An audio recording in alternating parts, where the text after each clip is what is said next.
Hi everyone, जय मां वैष्णो। आज मैं आप लोगों के साथ अपना हाइजीन रूटीन शेयर करने वाली हूँ। अगर आप लोग टीनेजर हो, स्कूल कॉलेज जाते हो तो आप लोग भी इसको फॉलो कर सकते हो। उम्मीद करती हूँ ये सभी पॉइंट आपके बहुत काम आएंगे। चलो फिर अब जल्दी से शुरू करते हैं।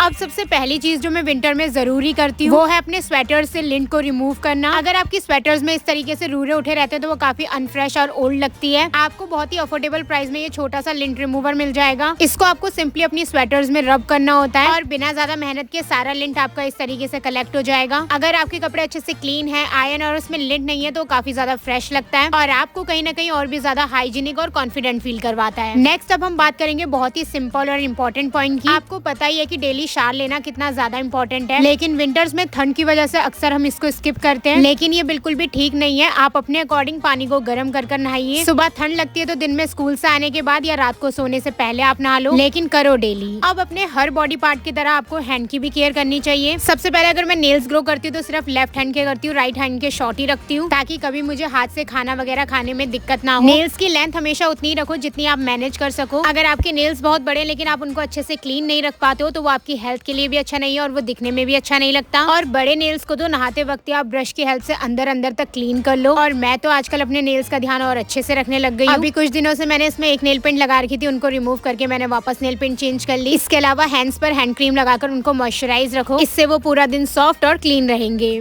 अब पीरियड के टाइम पर सबसे जरूरी होता है कि आप किस तरीके के पीरियड प्रोडक्ट यूज करते हैं। ये बात आप लोगों ने भी नोटिस की होगी कि पैड पहनने के 10 से 15 मिनट बाद ही हमें डिस्कम्फर्ट, इरिटेशन और स्वेटिंग होने लग जाती है, जिस वजह से सारा मूड ही खराब हो जाता है। कंफर्ट, कॉन्फिडेंस सबकी बैंड बच जाती है। अब जो रेगुलर टाइम पर हम पैड यूज करते हैं उससे फ्लो तो कंट्रोल होता है, लेकिन वो हीट, इरिटेशन और ऑर्डर को कंट्रोल नहीं कर पाते, जिसका डायरेक्ट मतलब है कि फ्लो तो मैनेज हो रहा है लेकिन नो कंफर्ट। और रिसेंटली एवर्टीन ने मुझे अपने ये moringa infused skin thin sanitary pad use करने के लिए भेजे विद अ सिंपल रिक्वेस्ट कि आप इसको यूज करो और हमें ऑनेस्ट रिव्यू दो। और ये मुझे इतने पसंद आए कि उनके साथ साथ मैं आपको भी इसके बारे में बताने आई हूँ। फर्स्ट टाइम मैंने ऐसे पैड यूज करे जो मेरे फ्लो को मैनेज करने के साथ मेरी स्किन का भी ध्यान रखते हैं। और इनका फिट इतना सिक्योर है कि आप मूव करो, डांस करो, ऑफिस जाओ, कॉलेज जाओ, ये कहीं नहीं हिलने वाले। ये इतने लाइट वेट और ब्रीथेबल है कि लगता ही नहीं है कुछ पहना है। मतलब नो बल्कीनेस, नो सफोकेशन। इसमें है मोरिंगा और एलोवेरा जो इचिंग, इरिटेशन और फ्रिक्शन से प्रोटेक्ट करता है और नेचुरल ऑर्डर को भी कंट्रोल करता है। साथ ही dermatologically tested, super fast absorption, no soggy feeling, no wet patches, just dryness. मैं तो अब अपना कोई भी प्लान कैंसिल नहीं करती क्योंकि मुझे तो कंफर्ट मिलता है। तो अगर आप लोग भी पैड डिस्कम्फर्ट से परेशान हो, try this Everteen super thin sanitary pad, क्योंकि ये सिर्फ प्रोटेक्शन नहीं, स्किन केयर है। अब जहाँ तक बात फेशियल हेयर की है, इनको रिमूव करना या नहीं आपकी खुद की पर्सनल चॉइस है, पर मैं तो इनको काफी टाइम से रिमूव कर रही हूँ। इनके लिए आप थ्रेडिंग, वैक्सिंग, रेजर या इस तरीके के ट्रिमर का यूज कर सकते हैं। अपनी बात करूँ तो मुझे सबसे पेनलेस और कन्वीनियंट तरीका रेजर और ये ट्रिमर का ही लगता है। वैसे मुझे आईब्रोज को ग्रूम करना होता है तो मैं रेजर का यूज करती हूँ। आज मुझे वो नहीं करना था तो मेरा ट्रिमर से ही काम चल गया। अब अगर बात करूँ प्यूबिक हेयर की तो इनको रिमूव करने के लिए मुझे सीजर का ऑप्शन सबसे सही लगता है। बाकी सभी मेथड मैंने ना कभी यूज करे ना मुझे वो पसंद है। इससे आप बहुत ही इजी तरीके से उनको ट्रिम कर सकते हो। बस करते हुए आपको थोड़ी सी अवेयरनेस और सावधानी रखनी होती है। मैं यही यूज करती हूँ। आपको अगर कोई और मेथड यूज करना है तो वो भी कर सकते हैं। नेक्स्ट अब हम बात करेंगे अपने हेयर केयर की। हेयर हाइजीन को मेंटेन करने के लिए सबसे पहले तो इसको अच्छे से कॉम्ब करना चाहिए और बालों के लिए हमेशा वुडन कॉम्ब का यूज करो। ये ब्लड सर्कुलेशन को भी अच्छा करता है। इजीली बाल डिटेंगल हो जाते हैं, ब्रेकेज बहुत कम होता है। बालों को अगर आप अच्छे से कॉम्ब करते हैं तो वो वैसे भी हेल्दी रहते हैं और दिखने में भी काफी अच्छे लगते हैं। अब अपने आप को बैड ब्रेथ और फूड स्मेल से बचाने के लिए हमेशा अपने पास मिंट्स रखो। मैं बाहर जाने के लिए जो भी पर्स यूज करती हूँ उसमें ये हमेशा रहते हैं। आप भी अपने स्कूल कॉलेज जाने वाले बैग में इसको रख लो। जैसे आप अपना लंच कर लो तुरंत एक निकाल कर आप इसको च्युइंगम की तरह चबाते रहो। इसको खाने के तुरंत बाद आपको अपना माउथ फ्रेश भी लगेगा और किसी तरीके की बैड ब्रेथ भी नहीं आएगी। और अगर आप चाहें तो इसकी जगह क्लोव्स भी रख सकते हैं। अब बैड ब्रेथ और ओरल हाइजीन की बात चली रही है तो इसमें टंग स्क्रैपर का बहुत इंपॉर्टेंट रोल है। मॉर्निंग और नाइट में जब आप ब्रश करते हैं उसी के साथ अपनी टंग को इससे क्लीन करो और हर 2 से 3 महीने में ब्रश के साथ अपना टंग स्क्रैपर भी चेंज करो। अब अपने बाहर के कपड़े तो हमें डेली चेंज करने चाहिए, ये हमें मालूम ही है, लेकिन उन्हीं के साथ आपको अपने अंडरगारमेंट्स को भी डेली चेंज करना है। ये हम सभी के लिए नॉन नेगोशिएबल पॉइंट है। अगर आप लोग कंफर्टेबल है तो रात को इनको रिमूव करके सोएं। इससे आपके बॉडी पार्ट्स रिलैक्स महसूस करते हैं, वो अच्छे से ब्रीथ कर पाते हैं। इसलिए रात को सोते वक्त बिल्कुल ही कंफर्टेबल होकर सोएं। चलो अब थोड़ी सी स्किन केयर के ऊपर बात कर लेते हैं। जैसा कि मैं आपको हमेशा कहती हूँ, अच्छी स्किन रखने के लिए आपको ज्यादा प्रोडक्ट यूज करने की जरूरत नहीं है। बस कुछ बेसिक से स्टेप है जिसको आपको अपने रूटीन में फॉलो करना है। सबसे पहले तो फेस से डर्ट रिमूव करने के लिए, उसे अच्छे से क्लीन करने के लिए माइंड क्लींजर का यूज करें। मॉर्निंग और नाइट 2 टाइम आपको यूज करना है। 2 टाइम ना भी करे तो रात को सोने से पहले जरूर करें। इसके बाद स्किन को नरिश करने के लिए, मॉइस्चराइज करने के लिए आपको अच्छा सा मॉइस्चराइजर यूज करना है। रात के टाइम पर भी आप सेम मॉइस्चराइजर यूज करके सो सकते हैं। और अब लास्ट में आपको अप्लाई करनी है सनस्क्रीन। आप लोग चाहे बाहर जाए ना जाए, सनस्क्रीन को जरूर अप्लाई करें। अब रात के टाइम पर आपको सनस्क्रीन को बिल्कुल स्किप करना है। बस यही कुछ 3 सिंपल प्रोडक्ट से आप अपना मॉर्निंग और नाइट का स्किन केयर कंप्लीट कर सकते हैं।